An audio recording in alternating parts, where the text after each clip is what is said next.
How did I get here? Well, I think that's a story for another time. Besides, I'm not too sure.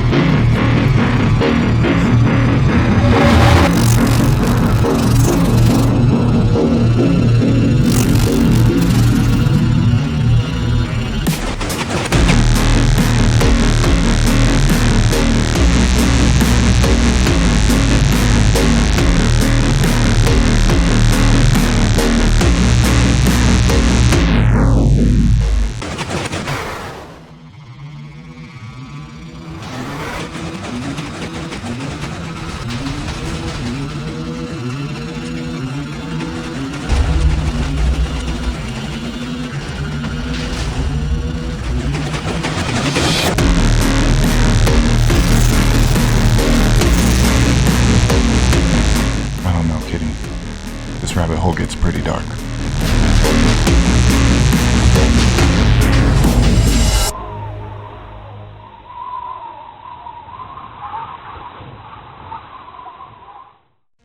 So what is War of the Machines?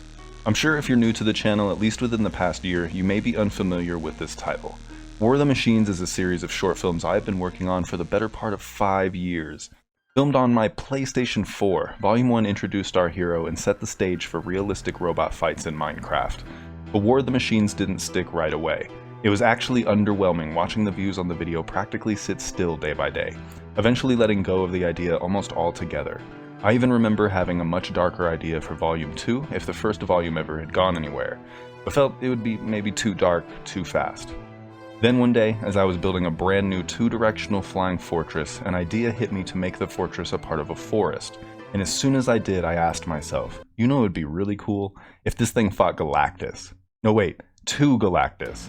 The idea for a short film popped into my head at that moment, but I had to decide whether to run with it or let the past failure of Volume 1 be too much and scrap the idea altogether. But these ideas and film in general are all about taking risks. Just because my low-budget 3-minute video wasn't that great to my own personal standards did not mean I couldn't try again. To build off of something that I had started. It was around this time that I had an idea for our hero to find a friend. At first I thought of a dog, but then quickly felt that everyone has a dog in these types of films. So what about a cat instead? A kitten. I mean, I have a cat in real life, I talk to her all the time, why not interpret how her and I interact into the story? And then the kitten maybe turns out to save the day or something at the end and no one knows how. The connection between the hero and the kitten really drove the story forward in Volume 2. Before I knew it, I had recorded 2/3 of the entire video and felt like there was no turning back. But the big difference was that Volume 2 of War of the Machines had 10 times the production process involved. It was going from a 3-minute video on PlayStation to an almost 16-minute short film on PC with shaders and realistic resource packs, including tweaked packs that mend the little things Mojang has never bothered to fix, such as slightly off textures for observers or the small hairline openings in some of the tools. I was going all out for a video that I felt only a few people would watch, but I just kept telling myself, even if only one person watches this, I'm gonna blow their mind. And sure enough, when I completed the video and it went public, not a lot of people were interested again. But the people that did watch it really loved what they saw. So much so that over the course of 2 years, the video started to shape what my channel really looked like. So many tutorials and robots stemmed from the first 2 War of the Machines that the videos kept getting more and more attention.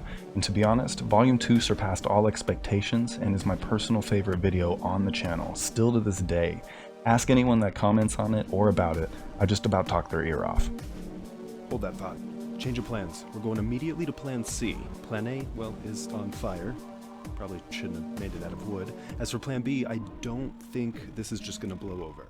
But then something new occurred to me. Not only had Volume 2 been a feat of visual stimulation with basically 10 minutes of non-stop action at the end, but it had incurred a following, a fan base.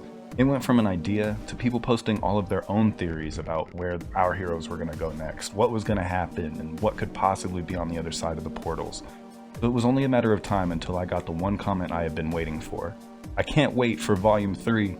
At that moment, it went from something I wanted to do to something that everyone was waiting for. And so for the past 6 months, I've been constructing everything from sets to storyboards to written out scripts. One of the biggest questions has always been, why? What did our hero do to deserve such a twisted fate of being hunted by this mysterious being? I then remembered the idea that I had had about a year before Volume 2 for a prequel to explain what our hero had really went through to be this carefree, almost simple-minded character, even while being hunted. But the idea was dark, and where I had quickly dismissed something before, I embraced the idea instead this time, as the only real prequel this series deserved.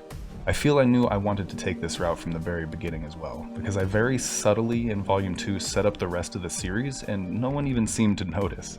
And with more and more people asking for Volume 3, I felt it was time to finally put together the prequel story I had had in my head since before Volume 2. Set right after the events of Volume 2, our hero dives into an amazing story of what life was like before he became trapped in Asylum, the fortress prison from Volume 1.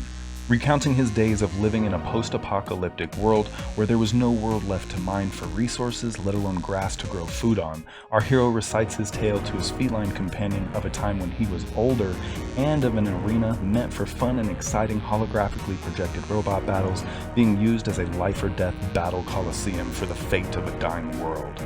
Meanwhile, even darker presences are plotting an uprising to bring about a second apocalypse. As our hero tells his tale to the kitten, they attempt to escape the claws of death once more, to get to the next portal that will hopefully lead him back to the grim home he came from.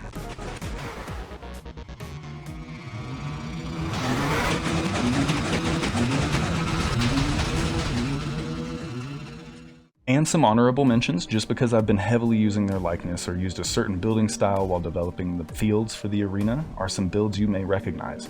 The arena is comprised of 4 different fields you can fight on with your robots. Not counting the blank field, any longtime player of Minecraft and avid watcher of Minecraft YouTube videos will notice Elysium fires post-apocalyptic falling skyscrapers in one of the fields, just retextured with different blocks to make the colors stand out a little more. As well, the design for the Oasis field was heavily inspired by TrixyBlox and his mega pyramid he built out of blackstone with a gold block trim. Lastly, the building in the Blade Grave field is a skyscraper built by Weiderdude, who I've mentioned on the channel before in the 10 transportation themed slime block robots video where I took a ton of houses of his and made a little neighborhood for a race scene.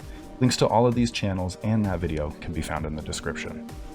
And if you haven't already, I encourage you to subscribe, especially if you want to be a part of the journey to the upload of War of the Machines Volume 3, which of course also helps me get to a point where I can produce YouTube content full time. Don't be afraid to obliterate that subscribe button. It helps, definitely. There will be a lot more behind the scenes videos to come as well. Let me know in the comments if you've watched War of the Machines and what you think of it so far. And if you haven't seen it, if this video has persuaded you to watch it. If this video can get 300 likes, I will upload another behind the scenes video of the full process I take to make just one scene for War of the Machines. It has been asked about quite frequently and I feel is a very interesting video idea as well.